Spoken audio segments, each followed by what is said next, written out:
Halo semuanya, kembali lagi bersama CV di sini. Pak cepak jeder ya setelah beberapa hari guys ya. Nah, jadi baru tadi tadi subuh ya crash terjadi dan ya itulah dia representasi yang terjadi dari analisa kita dari beberapa hari yang lalu. Meskipun dia sempat mengalami stop loss ya. Kita sempat mengalami stop loss dan kita akui itu ya. Nah, sebenarnya kayak gini ya. 2 hari yang lalu ya, kita lihat dulu videonya sama-sama yang ini ya. Nah, 2 hari yang lalu market OTW koreksi, pesta sudah selesai. Nah, ini sebenarnya ya setupnya ini masih di atas. BTC itu masih around 117.000 ya kalau nggak salah ya. Kalau nggak salah ya 117.000 sekian. Nah, terus SL nih naik, oke kan, kena liquidity sweep ya. Kita lihat dulu ya, liquidity sweep untuk pertama kali ya aku short di sini ya. Di sini 119 ya. Kemudian liquidity sweep terjadi sampai 119 lebih ya, 120 and then terjun lagi dan kita lagi lakukan short part 2 yang kemarin saatnya turun yang ini ya. Dan udah tereksekusi ya, benar-benar crash down. Nah, tadi malam bahkan sempat naik nge-spike tuh ya, kalian bisa lihat ya. Nah, ini sempat naik nge-spike, sempat got candle hijau, aku nggak tahu kenapa sampai 119.000 dan ternyata lagi-lagi supply 4 jam ini benar-benar melakukan tugasnya dengan baik gitu. Seperti yang yang sering beliau lakukan ya.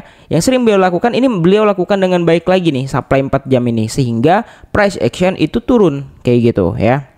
Nah, ini nggak sampai atas ini target kita, oke. Nah, kita mau lihat targetnya ya. Nah, jadi guys ya, di sini aku mau mengklarifikasikan ya. Sebenarnya kalau trading itu yang paling penting adalah kita melihat untuk bigger time frame-nya atau long term vision-nya kayak gitu. Long term vision itu sebenarnya cuma 2 ya. Mau naik atau mau turun. Cuman itu, sebatas itu aja, nggak ada lagi yang lain ya. Mau naik atau mau turun ya.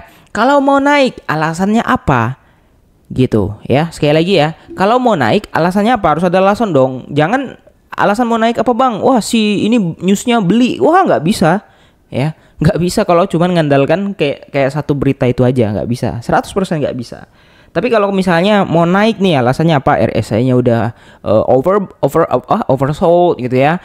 Terus indikator hijau gitu kan. Kemudian gold cross atau lain sebagainya. Ya itu bisa ditolerir lah gitu. Jadi kalau aku pribadi alasan untuk naik atau turun itu minimal harus ada 3 gitu. Turun misalnya, mau turun ini kenapa? Yang pertama udah overbought, yang kedua indikator merah, yang ketiga misalnya RSI-nya udah bear div atau gimana. Itu semua ada reasonnya. Dan yang keempat ya dia disupply gitu. Yang supply-nya ini possible untuk nge-reject dia gitu. Dan secara price action benar gitu ya.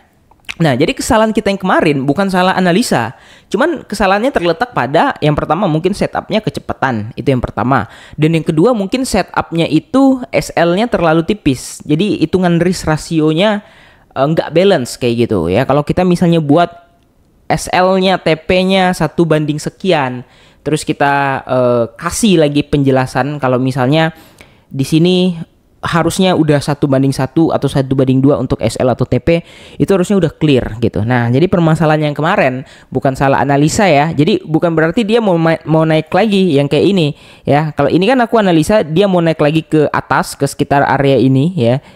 Ke 121 itu ya. Baru dia reject tapi ternyata cuman sampai 119 120 kayak gitu.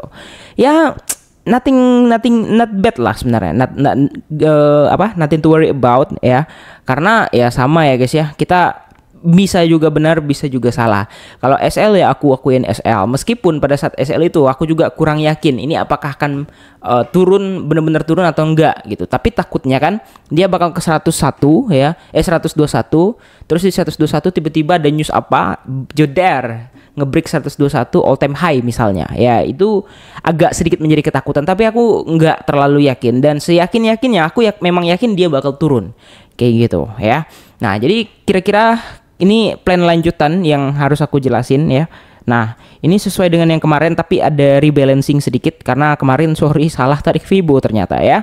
Nah, untuk zoningnya ya untuk Fibo ini 0,3 di 113.600. Harus pantau di sini. Ya, kenapa? Karena ini udah change of karakteristik. Artinya bull cross-nya udah pecah. Ya, sekali lagi ya, ini COCH ya, hijau, artinya dia memulai atau start the bullish trend. Kalau ini CHOCH merah, yang artinya dia start the bear trend. Kayak gitu, paham ya? Nah, jadi sebelah sini juga untuk Fibo 0,3 plus kita jaga-jaga dia ke RBS. RBS adalah resistance become support dan ini possible untuk mantul karena dia mostly tebal ya. Nah, jadi area ini kita tandain aja di dekat-dekat area ini. Ya, kenapa? Karena di sini dia pernah coba hit ya untuk bagian RBS-nya, kemudian nggak jebol dan akhirnya bisa terjebol juga dan di sini. Nah, ini area RBS-nya. Jadi kemungkinan RBS ini akan cukup tebal untuk holding atau menahan the price action kayak gitu. Nah, gimana menurut kalian? Apakah menurut kalian ini akan valid atau enggak? Ya, kita tunggu karena udah possible minggu depan bearish kayak gitu ya. Jadi kira-kira kayak gitu aja. See you next video. Ciao.